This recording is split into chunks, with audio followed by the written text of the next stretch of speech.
Good morning, folks. Very early morning, actually. Just at the crack of dawn, just before 7 AM, on the way to Swindon, which I think is the earliest anybody's ever got up and wanting to go to Swindon.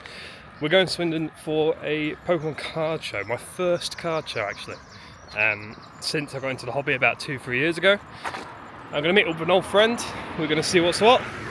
Maybe have a little Pokemon binder battle, which is an interesting concept. We'll see how that goes. Looking for a few more cards to finish off my national uncommon, common and rare number decks, and I'll keep my eyes out for a couple of goodies as well. So come with me as I travel all the way across London and then over to Swindon to find some Pokemon cards.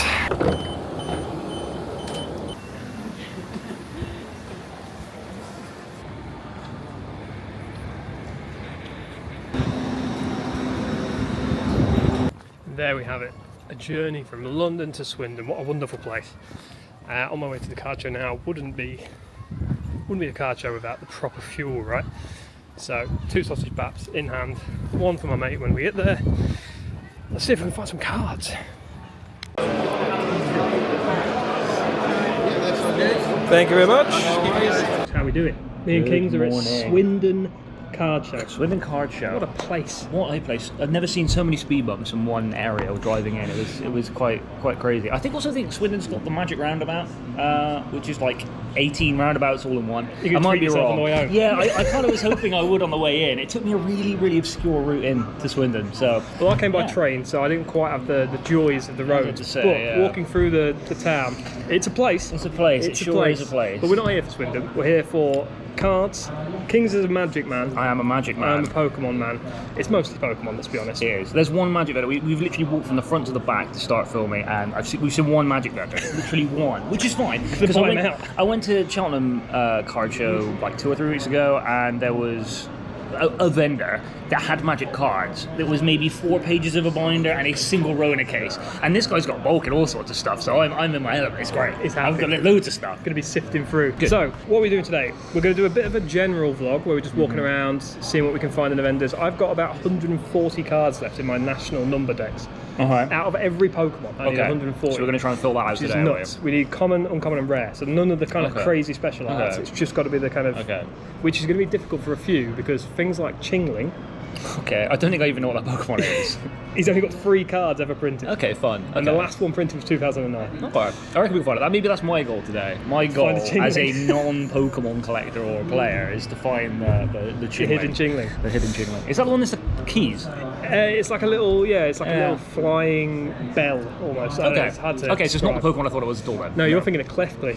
Of course. Here we go. Absolutely. But we've also got a binder battle planned as well. So we've got 50 Great British pounds each, and we're going to try and do the coolest. Are we going for just the coolest? I think so. Down to vote? I think we're going to get people here to vote on who they think's binder is the best or page of the binder is the best. So I guess however you want to interpret that, right? You've got to build it however you think people will enjoy it. I've got some strategies. Like, again, I'm not a Pokemon player or collector. I know very little about Pokemon except vintage Pokemon. So I'm trying to use that into my advantage where I'm like, okay, like Gen 1 through 3 and a little bit of 4, I know. Everything else is a mystery to me. So I'm going to try and probably avoid the... You get past the 700 number in Pokedex, it just becomes... what's going on? What's going on? It's 151 and that's it, right? That's just it. That's it. So we'll be doing that. That will probably be a separate video, so keep your eyes planned. And if you're not subscribed, make sure you go and subscribe and get ready for that one to come out. But for now, I'm just going to have a little adventure around, see if we can find a couple of my full number decks. And I'm also on the lookout for Gardevoir and its pre-evolutions for a mate of mine. So let's see if we can find any of those. Let's see what we can do. And Kings, welcome to Pokemon, mate. It's a downhill struggle. Maybe I should introduce you to Magic at some point as well. The more superior card game. Well, so, secret project potentially. Secret project. Yeah, secret project. A few very short videos, mate. There's some cool stuff. So what we need to be doing while we're walking around is eyeing stuff up for the binder battle. That's it. Oh, now we're cooking. These are the big boys. These are way out of our budget. £50. I know what you do. Yeah, you just spend 45 quid on one single card, and then just 5 folks or something like to just fill it out. I think we go for like a 3x3, right? Yeah. So what's that average? It's 9. So it's £5 card. Yeah, £5 card. Here or there. Interesting. I've always liked the Radiant Islands. So the thing for me, right, is like shit like that looks so cool, right? but it's £3. That's it. That's the thing about Pokemon, it's weird. But you can get some absolute gems. So that is the difference between Pokemon and Magic. As a Magic man, card value is based purely on playability. If a card is good in the game that you play, it's worth a lot of money. If it's not very good, it's not worth any money. There's a few exceptions to like some reserve list, which is cards that were printed like in the 90s that will never get printed again. Like the Black Lotus, just everyone knows about that card. Whereas Pokemon is just purely be about collectability and not about playability. I might be wrong here. There's a few here and there, but it's mostly collectability. Yeah. I mean, I feel like you can build a deck that plays good in Pokemon quite cheap. Because, you know, whereas in Magic, the most popular format is Modern, and to play in a good deck of Modern, you're looking like 400, 500, 600 quid per deck. Jesus Christ! And that's like a mid-range deck that's kind of alright. Well, that's kind of the beauty of Pokemon. Like you've got the card that you can play for really cheap, or you can get the really cool version of that same card. That's basically it. Like if you're bothered about how it plays, it's not too bad. So these are what cards are these? This is One Piece. Yeah. These ones. Very, very popular. They've got some absolutely crazy chase cards in One Piece. They're like promos for winning tournaments or entering competitions, like similar to the RCQs I was speaking to you about earlier. And yeah, they're worth silly money. That's the problem with One Piece is it's not very liquid. It's hard to shift the cards. It's the same as Flesh and Blood. There are a lot of cards that are worth a lot of money, but people aren't buying them. Interesting. It's very unliquid. See, if I saw this card in a Pokemon, like on Facebook Marketplace in a Pokemon binder, fake. Yeah. You know what I mean? Like the gold. There's Magic cards that are like that as well. There's Magic cards that you look at them and you're just like, this just doesn't look like a real It's not going to be real. Look at this. It's a sticker. A Merlin Pokemon Ash Prism. It'll be a sticker from Merlin. You used to get the sticker books when you were a kid. Jeez. Good old bee drill. Seen a few of these kicking around. I've got a non-first edition one in my binder, in my bag. But it's in pretty shit condition. Oh mate, let's get a moonbreon, right? Yeah, I mean that's that one. That's the big chase. That's actually not a bad price for Moonbreon in a Gen 10. Yeah? Although it's not PSA, is it? No. It's 8 something.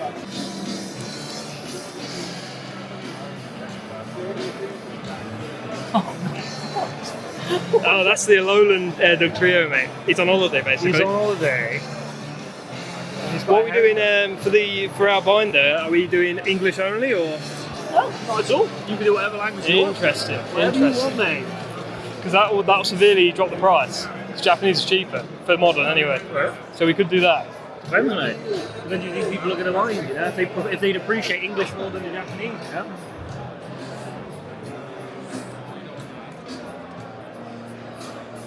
Alright, now we're cooking.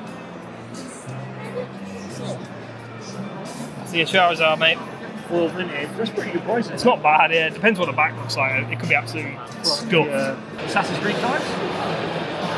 To be fair, if there's any Fallout ones kicking around, might have a little look. I just don't want to wait on it. I'm going to move it to the back, mate, just so I'm not waiting. Not just so I don't want to like start tonguing it. You got Charizard there. You already on? So that just looks like Pokemon, mate. You're already there, halfway there. Hello, boss, right. Can I grab the shiny Gardevoir and Gardevoir team-up card? What else, sir? Just that one, yeah. Just that one. Yeah, I'll grab that. Cheers, mate. Yeah. Cash or card, mate? Card, please. That's right, boss. Wicked. Thank you, mate. Have a good day.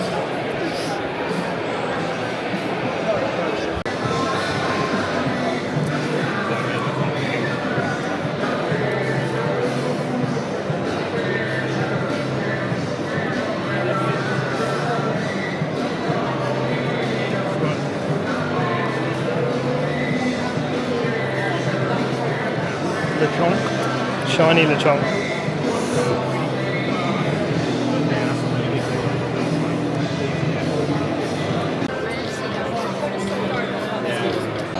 Guys, so hard to find national Dex cards in this place. It's all just the really cool full arts, which is dope, but I need some normal binders. I need some normal cards.